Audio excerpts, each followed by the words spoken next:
बहुत समय पहले की बात है। एक सुंदर पहाड़ी गांव था जहां हरियाली, पशु पक्षी और सरल जीवन था। उसी गांव में रहता था एक छोटा लड़का, समीर, जो बहुत ही नेक दिल और मददगार स्वभाव का था। वह हर किसी की मदद करता था, चाहे किसी बुजुर्ग का सामान उठाना हो या किसी घायल पक्षी को पानी पिलाना। समीर का मानना था, दया करना सबसे बड़ी पूजा है।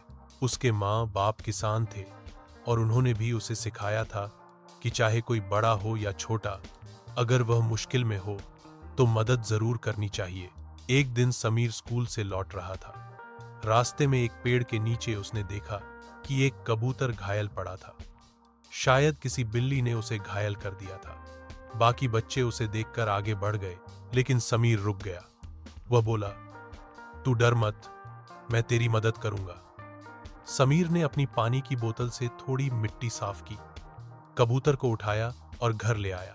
वहां उसने अपने पुराने रुमाल से उसके पंख बांध दिए और उसे एक टोकरी में रखकर दाना पानी दिया। समीर की मां मुस्कुराकर बोली, बेटा, तूने बहुत अच्छा किया। ये दया तुझे जिंदगी में कभी न कभी लौट कर जरूर मिलेगी। कई हफ्तों बाद कबूतर पूरी तरह ठीक हो गया। समीर ने खुशी खुशी उसे उड़ाया। वह कबूतर उड़कर दूर चला गया, लेकिन जाते जाते जैसे उसकी आंखों में एक वादा था, मैं लौटूंगा। समय बीतता गया। एक दिन गांव में भारी बाढ़ आ गई। नदी उफान पर थी। पानी खेतों और घरों तक पहुंच गया। समीर अपने मां बाप के साथ जल्दी जल्दी सामान समेट रहा था। अचानक समीर का पैर फिसला और वह नदी में गिर गया। पानी का बहाव तेज था और समीर तैरना नहीं जानता था।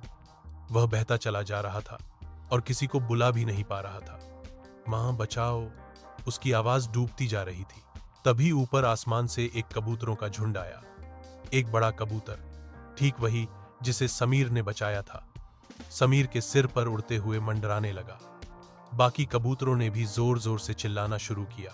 उनकी आवाज सुनकर एक नाविक, जो दूर से लोगों की मदद कर रहा था, चौकन्ना हुआ।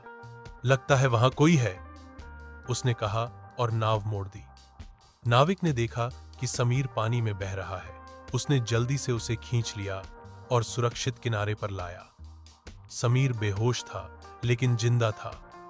जब समीर को होश आया, उसकी मां उसे गले लगाकर रो रही थी और ऊपर पेड़ की डाल पर वही कबूतर बैठा था, जैसे कह रहा हो, तूने मुझे बचाया था, आज मेरी बारी थी। बाढ़ के बाद जब जीवन सामान्य हुआ, समीर गांव में एक मिसाल बन गया। सब उसे प्यार से दयालु समीर कहने लगे। वह बड़ा होकर पशु चिकित्सक बना और हर जानवर की सेवा करने लगा। उसे यह एहसास हो चुका था कि जो दया हम दूसरों को देते हैं, वह कभी ना कभी लौटकर हमारे पास आती है, कई गुना होकर। इस कहानी से हमें यह शिक्षा मिलती है कि दया एक ऐसी दौलत है जो बांटने से और बढ़ती है। कभी भी किसी की मदद करने से पीछे न हटो, चाहे वह इंसान हो या जानवर। अच्छे कर्म हमेशा लौट कर आते हैं, कभी न कभी, किसी न किसी रूप में। परोपकार से बड़ा कोई धर्म नहीं होता।